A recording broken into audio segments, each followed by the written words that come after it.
Welcome to Chewing the Fat. I'm Felton Pruitt, and today Bill Payne from Little Feat is our guest. Man, it's good to see you again, Bill. Good to see you too, Felton, man. This is what a joy. It's great. Now, we've known each other for, gosh, going on 40 years, and I don't think we've ever had technology like this, where I'm sitting in my studio, you're sitting at home, and yet we can see each other and talk to each other in very high quality. Yeah, it's boy. Certain things about the world right now are okay. Yes, a few of them. One of the things that I think is really okay is there was this band that I used to go see in college, and they're still around, and they're called Little Feat, and they're in their 57th year, I believe. Yeah, it's who knew? I mean, when Lowell and I got together in 1969, trying to forge a path forward, we didn't expect to be household names by any stretch, but we were hoping within the industry standards to make a mark with people, with musicians, with fans and such. And we've certainly done that. And I think the lack of success on a commercial level at times actually helped us in our longevity. I do too. I do too, because you didn't have to deal with some of the things that maybe a more successful band would have had to. And it gave you more Yeah, freedom, in a constant way. scrutiny for one thing, Yeah. where's the next hit coming from? That kind of stuff. Well, they're all hits for me. I mean, people always ask me about why I've been doing KFAT for so long. And I told them that one of the reasons I started the second version of KFAT in 1987 was just to keep Lowell George's music on the radio and on the internet somehow.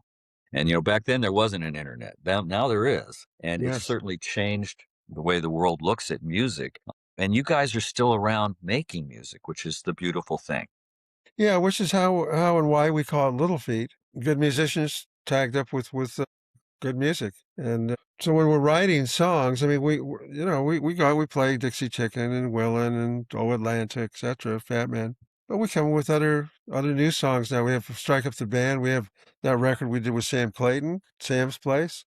Which was awesome. I loved every song on that one. Really It was cool great record. to see Sam out front too. Yeah, exactly. I've got a book coming out in February. It is called Carnival Ghosts. It's with Regalo Really. Now, Press. you told me about the book last year, and I was wondering if you'd finished it. I have. It's although I'm trying to add one more story, which I thought I had in a book. Is a Fred Tackett story, and so I'll see what happens there. But no, it's a great book, I think. Douglas Brinkley is a friend of mine. He's a presidential historian. One of his offices is down at the Dillon Museum in Tulsa. He is doing the foreword for the book. And I So imagine it's what, 57 years of Little Feat, and then you've done a few other bands too. I mean, I know a lot of those bands on the road. The Doobie Brothers and Leftover Salmon, and you played with Keith Greninger. I mean, I can just go with a million other names. and I listed them all at one point, and the effect of it was, God, this guy's either really good or he can't hold a job, one of the two. Yeah,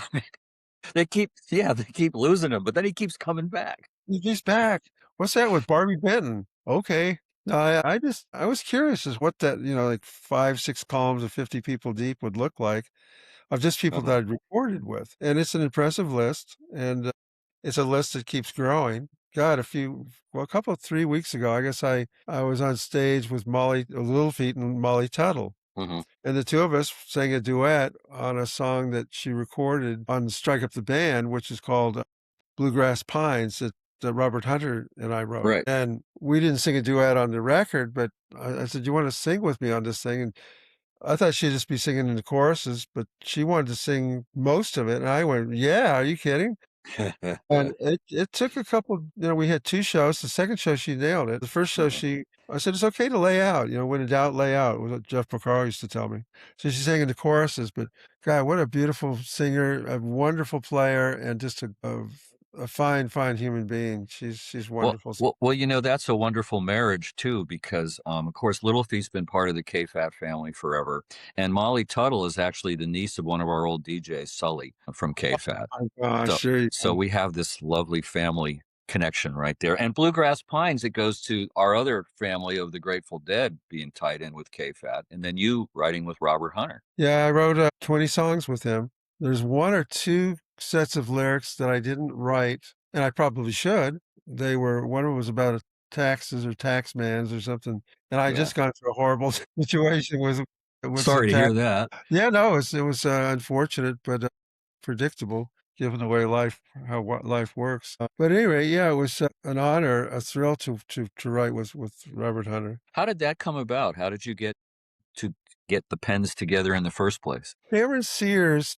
who was managing us at the time, and he, Right. along with John Scher, managed the Grateful Dead at one point. Cameron was a riverboat captain, I believe, and Jerry took a liking No, to. he did whitewater rafting. That's how he was a rafting guide, and he became part of the Dead because of that. Okay, well, there it was. Yeah. So Jerry admired that part of Cameron with all the shoals and whatnot, and so he brought him in. And but Cameron introduced Paul Barrere and I to Hunter, and I wanted to talk to him, and Cameron goes, "Well, he doesn't really like to converse with people that much." And I know.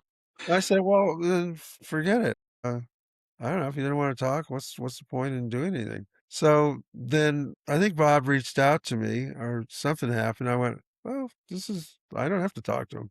So our whole relationship, although we were going to get together for a picnic of sorts in San Rafael, where he used to live either there or close there, and but it never happened. It wasn't the illness that took him out, but he wasn't feeling well, and he said, we've got all these songs, we're doing so well, maybe we shouldn't meet. He and Jim Lauderdale hung out a lot, I guess, and Jim wrote, I think, 100 songs with him. Right, right. But they were, I'm guessing, and I love Lauderdale, so I'm not casting aspersions here, but I doubt very seriously that they were as circuitous as the ones I wrote with Robert myself. So Was it Ragtop Down, one of them?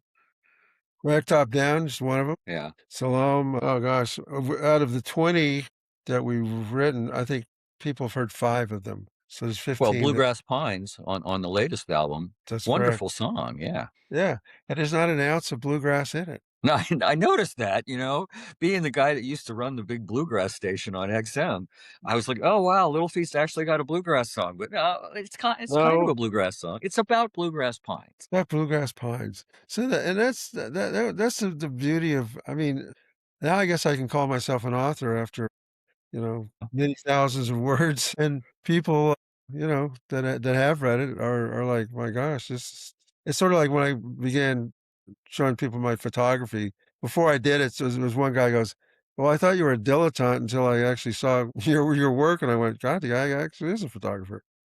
Yeah. I've had this life, Felton, as you probably know, because we've known each other for so long, of being this somewhere between Zelig and the Elephant and the Blind Men. I'm just one of those guys that is hard to categorize. He's a rock and roll player. He's done Hollywood Nights and China Grove and all these big rock and roll songs. And no, but I heard him doing Don't Cry Out Loud with Melissa Etheridge and Yeah. or Melissa Manchester, excuse me. And there was, of course, the Bryan Adams song, "Everything I Do for You," from the Robin Hood movie, or And playing there's with. also Doobie Brothers work from way back and still then modern. It's just endless. And people go, "Well, what about country music?" I go, "Well, how about Johnny Lee and Looking for Love in All the Wrong Places for Urban Cowboy," which kicked that music, which kicked country music into a broader audience. And so I happened to be there for that. Do you think that if you hadn't gotten work as a piano player and a musician that you would have been a photographer? Probably not.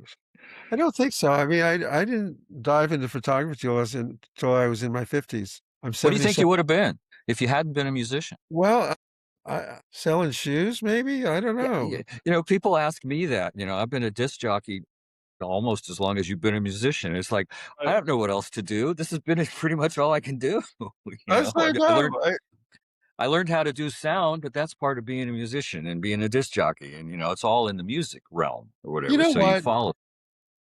Now you mention it, Felton, I might have become or at least tried to become a DJ, because from the earliest going, I so admired people like yourself that actually did the gig, that had the Well, voice. you knew some of my mentors. I mean, people they were my early heroes, like Surf and Damien out in Yes. Maryland, for They're WHF. both in my book, of course, is Linda Gibbon and Dick Bangham, who, with Feet Prints. Linda had Feet Prints going, and she met Dick, and as Dick Bangham put it, the shenanigans that occurred after they met because of Little Feet, it's all our fault.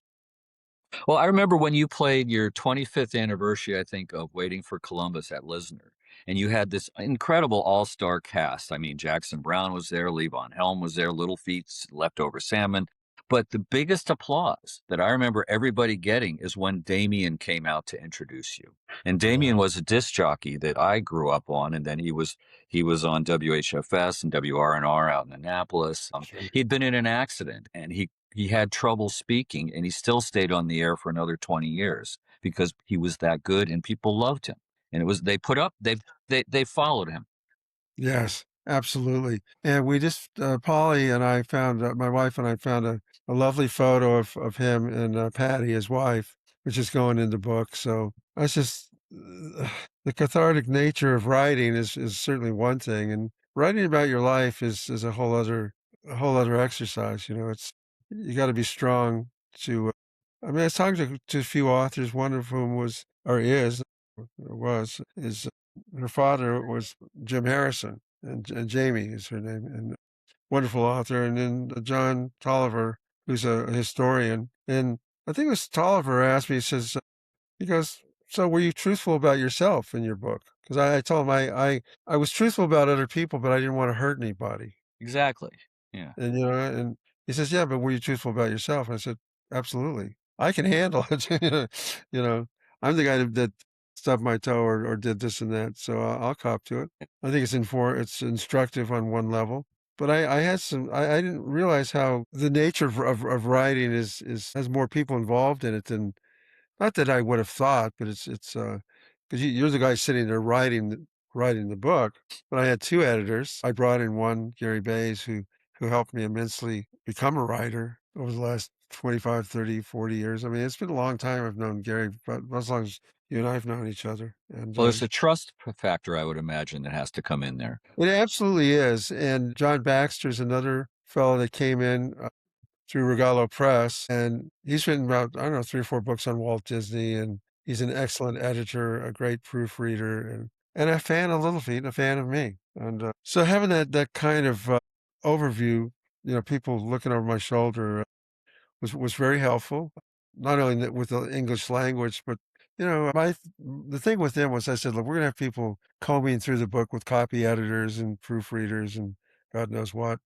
And plus, we'll all be reading it ourselves. So, but I want to know if I'm throwing you off on in any way that's significant, other than if I use a term that musicians use that maybe nobody else does. I might let that slide because I read books to inform myself of different areas of life. So I don't need to spoon feed everybody. Mhm. Well, I think that I'm looking forward to it. Let me just say that. I started trying to write my own book after Chris Hillman wrote his autobiography, and he got me inspired. And I'm like 5 or 6 chapters in, and now it's been shelved for a couple years, and maybe someday. But there's going to be a whole chapter on you and Paul. So, I mean, because Well, I tell you what, my only advice to it is not you can take it or leave it, but the only way to write is to just sit down and write. And I've been told that multiple times. And my I talked about writing a book, as you well know, for probably 20 or 30 years. But I didn't really dive into it until about 3 years ago. And once I started, then I turned in a manuscript that was 160,000 words. Oh my gosh! And so I whittled it back down to I called it 123,000, something like that. okay, And, but, you know, the lives that you and I lead alone, I mean, and everybody has a great story out there, folks that are listening to this. I mean, we all have our family stories with friends and maybe hopefully not too many enemies, but that's what life is made of is people that we lean on, people we want to stay away from and are occasionally mixed with, whether we like it or not. And that's what makes life interesting. well, I've always told people. I mean, I've been fortunate enough. Paul Barrere became my friend back when Little Feat was on hiatus in the early '80s and mid '80s. He used to travel with Catfish Hodge, and I would run Yes. into him a lot. And we became friends. And then when you got Little Feat back together, I got to be your friend.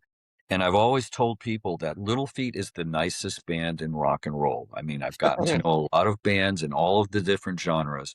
And it's like Little Feat and Yorma and Jack from Hot Tuna are the nicest people in music. And you still are, Well, which is thanks, the man. beautiful thing.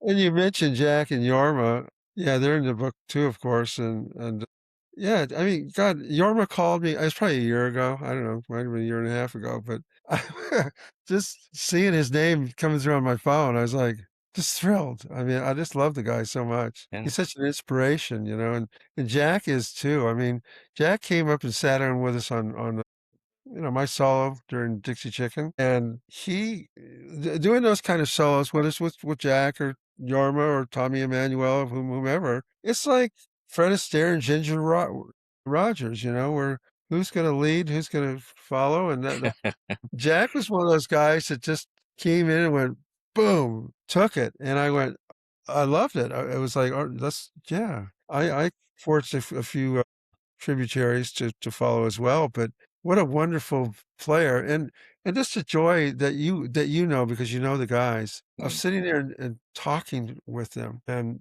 the length of time they've known each other, which is since high school, right? Being in bands right. and just that kind of knowledge of one another. I mean, but still able to forge through life without hating one another. I guess is the Well, best way that to put it. one of 20 years I've been interviewing Hot Tuna for like 35 years too. And one of the questions I asked him once is, "How do you guys stay together? How do you get along?" And they both just looked at me and went, "No firearms." That's right. Hey, you're not gonna avoid anything, you know, "Hey, why are you brushing your teeth from left to right instead of right to left?" That kind of thing. I Well, mean, what's the secret for you and Ken and Fred and Sam staying together and being friends all these years? I think I'm gonna use that line, "No firearms," and just have empathy for one another on ti from time to time, you know? Maybe we think we know each other better than we do, or maybe we put up walls and partitions like most people do. I don't think we can ignoring things is not the way to go about it. But respect is another thing, and that's earned, it's not given. I think that's a book in itself, honestly. But Sure, it's sure. such a great question, and I don't think I've adequately answered it, but I think respect, empathy to one another, and just treating each other like human beings. We're like brothers, and we know that, and brothers can fight, or we can be in a mood, but the more you actually know someone and finally in your heart agree that you know that person. And Paul Bear and I finally got to the point because we didn't get along all the time, and sometimes it's pretty rough. He was a tough guy to deal with, as am I on occasion. And I finally, toward when he was, he was dying basically. I said, look, let's knock it off, okay? Let's whatever time you've got left, I want you to feel as comfortable as you can, whether it be with me or with this band or with whatever you want to do solo wise or whatever you want to do with your family. Let's drop the other pretense and just embrace one another. Move forward with love. Yeah, move forward with love. Thank you, Felton. And we did. Well, as you know, I did the last interview with Paul, so I did get to see him in the last months, and I interviewed him and Fred together, and we had Yeah. this beautiful interview. And then the last question I asked Paul was, "If you could say something to your fans, what would you say?"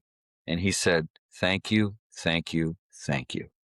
And that was it. So, I mean, to you, Bill Payne, what would you say to the fans of Little Feat at this point, 57 years in? Well, as boy, I would mirror the thank you, but I'd also suggest that who of us knew we'd be on this journey for this long, you know?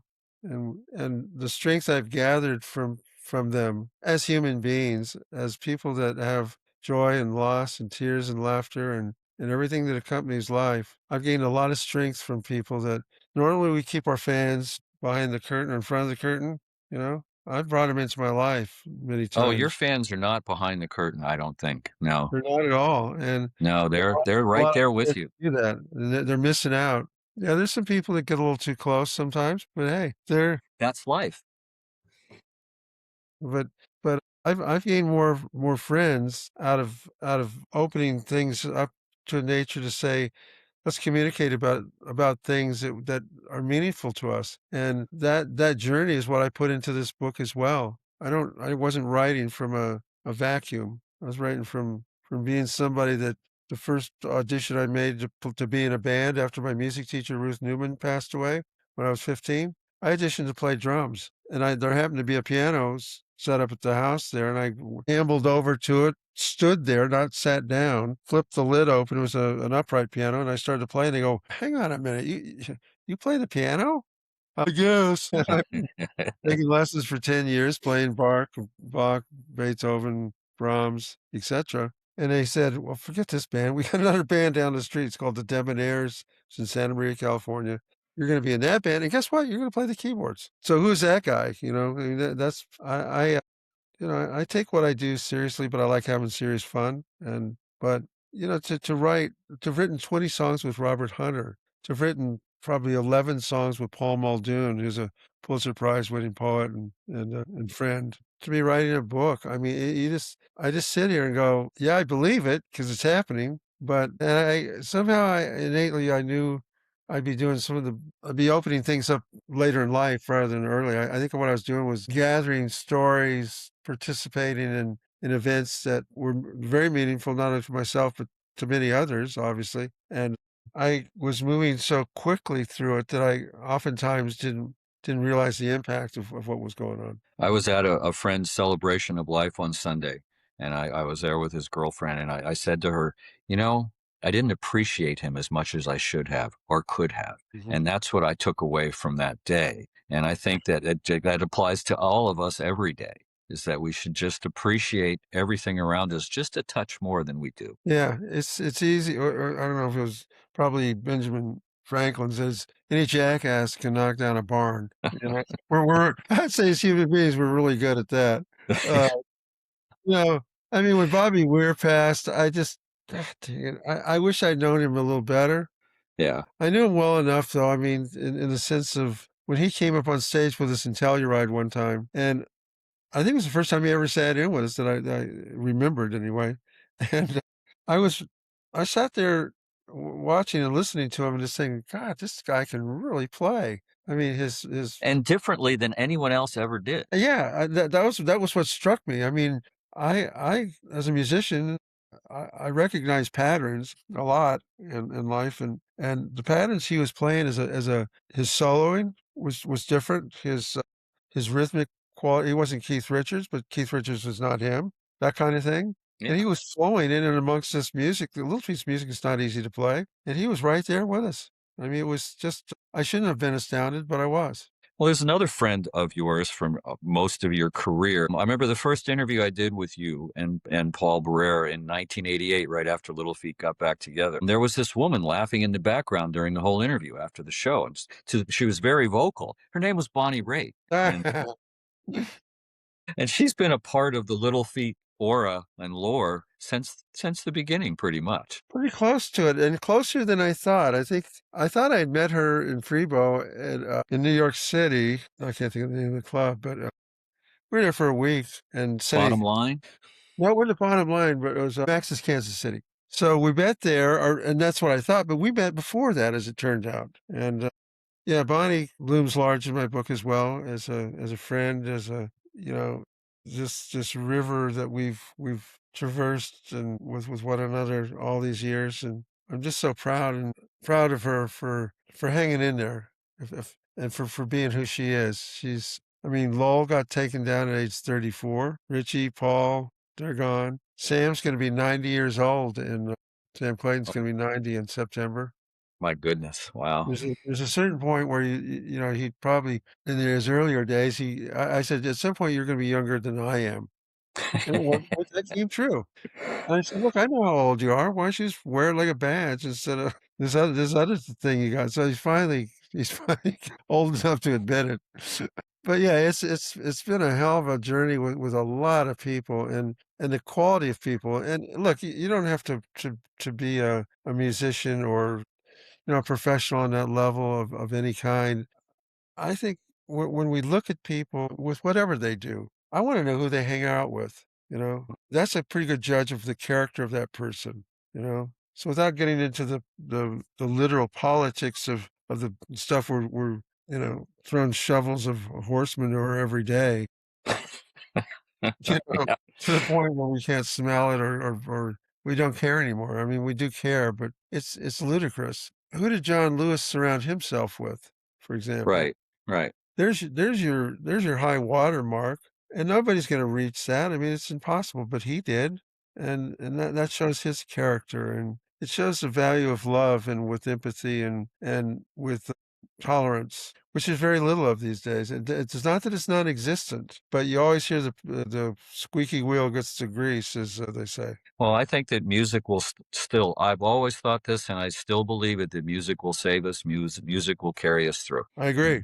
I do because it's not it's the only life it's one of the art is the life raft we have available. It's not benign, nor should it be. It should encompass everything from excrement on the walls to flowers in the fields. I mean, it shows the depth of who we are as human beings, and we're everything. We are cruel. We are tolerant. We're prejudiced. We're open-hearted and open-minded, and we need to recognize that that's who we are as a family. It encompasses all those things, and it's not easy, but it does fit into your question of like how. I mean, I always thought if I can't get along with these guys in Little Feat, who the hell can I get along with? Right. I mean, and why are you there if you Why am don't? I there if I don't like Yeah. them? You know, torture myself. I sent you an email about a year ago, or a little less than a year ago. You Mm, released a single called Feathers in a Smile. yeah, And I said that of all the years I've been hearing you play piano, that might have been the sweetest and most soulful piano playing I've ever heard you do. thank you, man. Yeah, I was looking through these photos. I saw a photo of Inara who sang with me on that track. You know, Right. Inara, Lowell's daughter, and when she was a little baby, she's probably I want to say maybe 2 years old, probably not, but one of them was at that age. And gosh, when we play Los Angeles this year, I think we'll be playing it before we get to Grass Valley. I'm very hopeful that. I mean, her mother Elizabeth got in touch with me. I do these posts on Facebook and on Instagram, and I'd mentioned that song, and Liz came in and said, "Why don't you have Nara sing it with you in LA?" And I go, "Yes, of Yeah. course." Miss Sterling idea. I love Nara. What's the story of the song? The story of the song is that Lowell was in 1969 was writing or trying to write an opera based on Gunboat Willie, which was one of the Right. songs was on the first Right. album. So he had a song called "Say Whale" and "Feathers in a Smile." I think we might have had I don't know if Dance of the Nubile Virgin Slaves was in it or not. That's one that he and I wrote. It was basically just these really wonderful little vignettes that he was coming up with. And I found it and I thought, when I was doing solo work, I only did a few solo concerts, but I decided to put that into my show. And it's a lovely tune, and on the stuff that we're playing now, with Little Feat in 2026, we do an acoustic part of our set. When depending on the venue, we'll play, call it an hour, then we'll take a 20-minute break, then we'll come back. We do an acoustic set for, I don't know, 4 or 5 songs, and then as the crew gets down and takes the chairs away and puts the microphones back up in the proper perspective for rock and roll, I get to play whatever I want. So I've been playing Feathers in a Smile, Gringo. I played that one night with Tony Leone. I did a Randy Newman song, Louisiana 1928. I love Randy, and any Yeah. chance to play one of his songs is an opportunity I'm sure to take. I don't know how to explain this to people, but I've had the privilege of standing behind a little like screen you can see through behind the drum riser of a Little Feat show at Strawberry one year. I remember, and I'm trying to remember whether Richie was still drumming back then. I think he was. What year was it? Oh, it was probably the late '90s, Oh, yeah, yeah, Richie or passed early. in 2009, I think, or 2010. Yeah, I think so. I think Richie was there, but I mean, I was literally right behind the drum riser, and I could feel what it was like at that for like about 20 minutes, what it was like to be a member of Little Feat. I just felt the power and energy that you guys put out onto the stage. And then I could feel what came back from the audience to you, and then feel you put it back out and it come back and it go back out. And it was this thing that I'd never experienced before. Most people don't get an opportunity to experience. Right. Talk about that feeling. Well, you described it so succinctly and beautifully, Felton. A succession of waves, right? And we still do it. With Tony Leone, with Scott Gerard, who are the newest members of this group. Fred Tack is still with us, and Kenny, myself, and Sam. The music is first and foremost the vehicle you use. So I always encourage younger people that are in bands, or maybe they're not young, but to write. If they can write music that fits their style, and if you have a broad style like we do, that we can play country music, rhythm and blues. I mean, it's a wide open palette to choose from. I've always looked at a band as an experiment to try things, you know? And Lowell and I in the early going, when we were talking about how to, what did Little Feat mean to us? Was it just four-piece band? What was it? And we both kind of figured out that it was whatever the market would bear. Do we need horns? Do we want another guitar player? Should we entertain having somebody else sit in on keyboards? Do we have the right bass player? That kind of thing. It was this amorphous view of what a group is. And it was when I saw that. I know I'm getting off track here, but when I saw the Yardbirds, I think it was in 1966, maybe I think 65 or 66. They're up at Pismo Beach at the Rose Gardens. And we went up to hear Jeff Beck, Santa Maria, for Getty High School is where I went to high school. And Jeff wasn't there. They had another guitar player up there playing. And when he started to play, because where's Jeff? Come on! You know, and he started to play. We're like, oh, God, this guy's good. Jimmy Page. Yeah. Well, translate from about 20 years after that, maybe a little longer, but 65, 75. Oh, God, it wasn't even that long. Lowell passes away in 1979. So 10 years after that, we decided to put the band back together. 1980, 88 was actually when we threw it Yeah, it together. took a while. It was 87 was when Yeah. we were thinking about it. And but that's where I had the notion of putting the band back together based on that concert with the Yardbirds that I saw. You can't replace Jeff Beck, and he didn't. But he was Jimmy Page. And you're not going to replace Lowell George, Paul Barrere, or Richie Hayward. But you still have those songs, Rock and Roll Doctor, Day or Night. I mean, you go through a list of what you feel you want to hear representing the mambo. Down the Road's one I'd love to bring back. Yeah. Yeah. I love when the 4 days of heaven, 3 days of work is a great song. You know, the song I wrote with Vince Herman, New Orleans Cries when she sings. In my estimation, that's a great song. Yeah.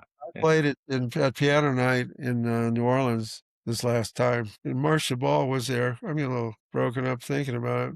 Marcia has ALS, and Yeah. When she was at the back of the theater, and I dedicated this very short set that I did to her. I didn't know she was even there. I mean, I knew she was there because I got a photo with her backstage, but I didn't know she went downstairs to hear me play. I saw this lady in the back of, the House of Blues, and it was her. She had her arm raised, her fist up, and, and yeah. I gave her a shout out.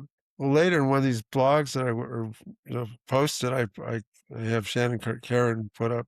One of her friends came and said, we tried to suggest to her that maybe she should go home and rest because she'd been there for a while, and she insisted on coming to hear me play. I mean, God, it just That's it right there. Yeah. It's the power of music. it is, and that's the power you're talking about with Little Feat. But we observe it as fans, as musicians. But you were in a unique spot, like you said, to be close enough to feel it, to touch it, to observe it, The and articulate vibrations. it enough to just to say what it was. Yeah. So that's the gift you have. Well, it's a blessing just, of being in the right place over the years, just with good people, like you say, the people you Yeah, surround yourself with. that's right. Well, I'm looking at your tour dates. You're going back on the road on June 26th, heading out to Fish Creek, Wisconsin. Everybody knows where Fish Creek is, right? Of course. Yeah. I asked our But road manager. Jesse Keys is our road manager. Jesse's dad was Bobby Keys. Played the Rolling Stones with yeah, God, yeah, yeah. No, everybody. I met Bobby a few times. It was a very nice guy. He used to play with Yeah. Joe Ely. I got to see him when he was with Joe Ely. Gosh, man. Well, Joe Ely is one of those guys. I when I heard of his passing, not unlike with David Lindley, it just hit me. It hit me hard. Those are the guys we love. Well, anyway, so Jesse is our road manager. Uh-huh. And his godfather was Nicky Hopkins from the Stones. So, yeah, these lines like you're talking earlier about, I think was it Molly Tuttle or somebody that worked at your station, or Yeah, her aunt is was Sully, one of our DJs on KFAT. Yeah. I just like, those kind of connections I absolutely adore. Because we swim through these streams and we don't Yeah. often realize it. But those are those connective tissues, right? That So, bind us. well, as I was saying, I'm looking at your final schedule here, and you got the last leg of a Little Feat tour. Has that sunk in yet? Well, no. And the reason I say that emphatically is because I kind of rebelled against the idea of calling it that initially. It says the last farewell tour here on the schedule. Last farewell tour. Yeah. So my thought was, well, why do we need to announce that we're going to retire? Uh-huh. And then I thought about it. I went, you know what? I was 76 when the idea came up. I'm 77 now. I thought, well, maybe at some point it would be a good idea to set a line out there. And Brian Penix, our manager, he said, look, it is the last farewell tour, but this tour could take 2.5 years to complete. And when you're done with it, basically you're not going to hop on a bus anymore. If you want to play some residencies, or you want to jump on a cruise or play a special event, it's completely up to you if you want to do that. And I said, well, God, how long have the Eagles been announcing their retirement? Right, right. 25 years? I don't know. Retirement takes on a whole new thing at that point. So it's mildly disingenuous, but not wholly so, because the other thing that it really helped was bring focus to what we're doing. It's not just, oh yeah, we're off on another tour. We're gonna Yeah, boys, make it count. Yeah. What have we played or what have we not played that we want to play, that people want us to play, and how do we wanna position ourselves within the arrangement of a particular song? Who do we want to have guests with us? It puts a focus on what we're doing, and that when I figured that out, I went, "Yeah, let's call it the last farewell tour." How And do you I think asked how do you Go ahead. think Scott Sherrard and Tony Leone are handling it? I think they're handling it really well. And one of the questions that was asked of me was, could they continue without us? Could they Uh-huh. continue to call Little Feat without us? Little Because Feat and Company or something, you yeah, know? someone asked Bobby Weir that Yeah, question, and his answer was, "Yeah, maybe," or I don't know really what he said, but it was something I'm paraphrasing, obviously. But I said the same thing. Look, if they wanna do something that whether they call it Little Feat or they call it, I just said, Feed and Company or whatever they're gonna call it, it's conceivable that they could do it. Will they be able to do it? I can't answer that, but I'm not shutting the door on them or anybody. There's a lot of bands that, as we went through or have been gone through this journey, that have, Grateful Dead cover bands, Little Feat cover bands. I mean, they exist out there.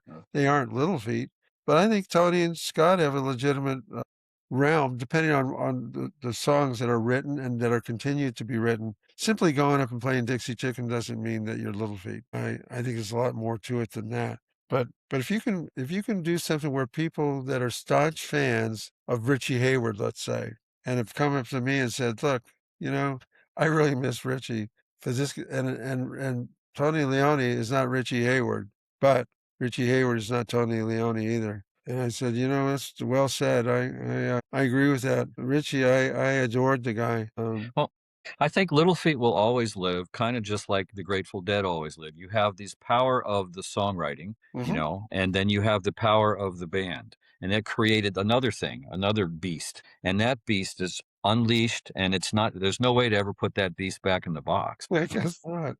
Well, and little did we know. I mean, I guess we were so used to, like, when you call somebody Bruce Springsteen and the E Street Band, you know, you can't. I mean, I'm not saying that people couldn't, but you're not going to do that. Tom Petty and the Heartbreakers. I don't see it happening. We weren't Lowell George and Little Feat. We were Little Feat. Right, and when Lowell was gone, it was still Little Feat even though it was Bill Payne and Paul Barrere, and Exactly. then, you know and you brought in Craig Fuller for a while, and now you bring in Scott Sherrard, and you just things keep evolving. But you start with that basis of songwriting and music, and if you have that base, that can live. Yeah, and that's yeah, exactly. Good musicianship and good, if not occasionally great songs. I learned. I mean, I'd already written a lot of songs with Little Feat, but I learned the art of writing with Robert Hunter, and And you had already been a songwriter for what, 40, 50 years by that point or something. probably, I mean, a long time. But Yeah. just to sit down and I never met him, by the way. I never talked to him on the phone. It was all through the internet. And I went, Bob, I'm sure you're a nice man, but it kind of feels like a Guatemalan bride situation here. But we never met. But we Yeah. didn't need to. We had over 200 emails, and which I might examine at some point. I decided not to go that route with this book. I mean, suffice to say that I have two granddaughters, and one of them was injured when she was really young. She fell out of a roof somehow, and she was perfectly fine, and but I was just so scared by it because I think it happened in Ireland where she was where they lived, and but Bob and his wife they were just like they were right there, and he composed some lyrics that I sang for her later. I mean, I wrote Wow. the melody. I mean, that's when you know you're tight with somebody. It doesn't you don't have to see them. I mean, You said you learned songwriting from Robert Hunter. What did you learn? I learned about applying what it takes to apply conviction to something, to stay out of his to stay out of his lane, and for him occasionally to stay out of mine. You know, I got confidence in being eye to eye with the guy, and I have to do that. I do that as a session player. I mean, I might walk in with I don't know. I mean, Rod Stewart with anybody, but I want it to be eye to eye to eye. Jackson Uh-huh. Browne, that's the way we both serve each other. I can look up once I leave the building or even before I get in there, they may be like 10 stories above me. I'm looking up and going, "My God, how great Right. is it?"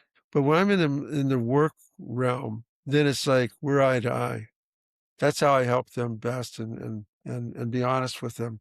I think honesty, conviction, I knew that going in, but it was cemented into my framework.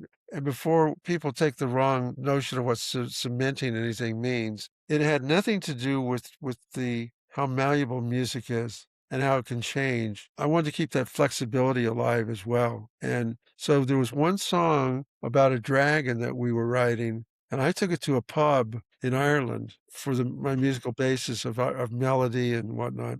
He says, "God, it's sort of, I hate to say it, but it's sort of normal sounding, you know what I mean?" I said, "But we could do that." I said, "No, we're not going to do any of that." I said, give me a couple days. I'll be right back to you.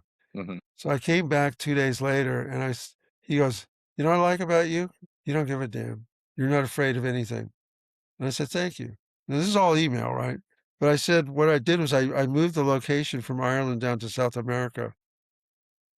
And I put the music in that realm. And it changed the whole complexion of the melody, of the chords, of the impacts of the music itself on how we would hear it and move to it more importantly. And I think he really enjoyed that quality. Yeah. Well, we certainly enjoyed the quality of listening to Little Feat all these years, man. It's just been such a pleasure. I've got about 47 other topics I'd like to dig into now, but Let's dig into it. Hey, maybe what we do is when this book comes out, and look, I'm not asking you to read the whole thing, although I think, oh, I'll uh, I'll be reading the whole thing. Don't worry. but let's do something based on what you got out of that book, maybe, Yeah, and I'd where love to we're at do that. musically. I think that would be a fine conversation to have, and Yeah. we can dig into those other 47 topics, which I can guarantee you 30 of them are in the book. So. Well, one of my favorite ones with Paul Barrera, I used to always say one of the last things I'd say is, "Give me a Lowell George story." And so he gave me two great ones over the years. One of them was about the fish in Richie's bathtub on tour one time. He s- skinning a salmon or something. Yeah, that's right. Do you remember that one? It's in my book. Yeah. Okay. Well, then I'll leave that. Then there's the other one about Lowell stealing cigarette lighters and then putting masking tape on them with the person's name and putting them in a cigar box or something. Somebody had written about that a few days ago to me, and I vaguely remember it, but yeah, Lowell George. Is that what you want me to tell as a Lowell George Well, story? I just give us one of the stories in the book. Just give us a Lowell George story. Okay. Well, there was a song that we wrote called "Hanging On to the Good Times," and within that there was a lyric about seeing his smiling face pressed against the window pane. Well, what we were doing back then, it was a reference to sitting at this round table with Richie Hayward at these apartments on Carroll Drive, which is just below the Sunset Strip, right? And we'd be sitting there doing either nefarious things, or maybe Richie would cook up some. He made the best chicken taco type things I've ever had. I'm saying it wrong, but anyway, great food. And he made wonderful guacamole. But we'd be sitting there hanging out and with a bunch of people, and then somebody would look over at the mirror or at the mirror, and there'd be Lowell George, a reflection of him with his face against the window pane. It scared the hell out of us every goddamn time. He was a prankster at best, and a person that, as a mentor of mine, I loved him, I hated him, but I hated what I hated was what he was doing to himself because of Yeah, that other part of him that was such a lovely guy, and he was entrapped not in a different way than Janis Joplin or Brian Jones or any number of people, Jerry Garcia included, that fell prey to that aspect of life and society and of the times. It took a while longer to get to Jerry, but it just. But I hold in my heart that guy that was Lowell George. His death didn't define him. It was just how he died. You know, yeah. he was a lot of things to a lot of people. But that guy that would press his face up against the window pane, That was your little George. that's my Lowell George right there. And he was, I thought of him deeply before writing this book. And that's where I drew the line in the sand. I said, I'm not going to denigrate the guy. I am going to be truthful about him, but I'm not going to hurt him. I wouldn't do that in any case. But I just feel like people need to know who Lowell is. And if this experiment of Little Feat and us carrying through does nothing else but point the finger back to Lowell George and who he was and what his even at his most compromised, he was still coming up with songs like Mercenary Territory, Long Distance Love, Down Below the Borderline. I mean, the man could write, and he was phenomenal. He was a real fixture to not only to me, this band, but to Emmylou Harris, to Ricky Lee Jones, on up and down, Linda Ronstadt. I like He, Bonnie's line. Bonnie Wright's line was, "I miss little George like I miss being 8 years old." that's right. Yeah. And she does, because that playful side of him was exactly the 8-year-old, you know, Mhm. and that's, yeah. We're fortunate to have known him, and we have the scars to prove it. Well, Little Feat's last show is November 21st. It's in Mobile, Alabama, and maybe it's not Little Feat's last show, but it's the final tour, final show, of the final tour. Whatever it is, be there or be square, as they say, and I think people have a great time. I hope you're gonna be there, or I'm gonna try and hit a couple of them. Yes, on this good. last tour. We need to give each other a hug in person, man. This is That's well, you're coming to Grass Valley, so I will see yeah. you So here for when Grant you're Valley, there. it's nice to do an interview with a friend. So Yeah, I've been looking forward to this ever since Dennis set this up. So I'm really glad that we got to, and it's cool that we get to look at each other this time. oh yeah, that's right. It's impossible to do an interview if you can't look in the other person's eyes. I think that's true. Yeah, it's been beautiful looking in your eyes, Bill Payne. You too, Felton. Have a great one, All right, man. you too. Good luck.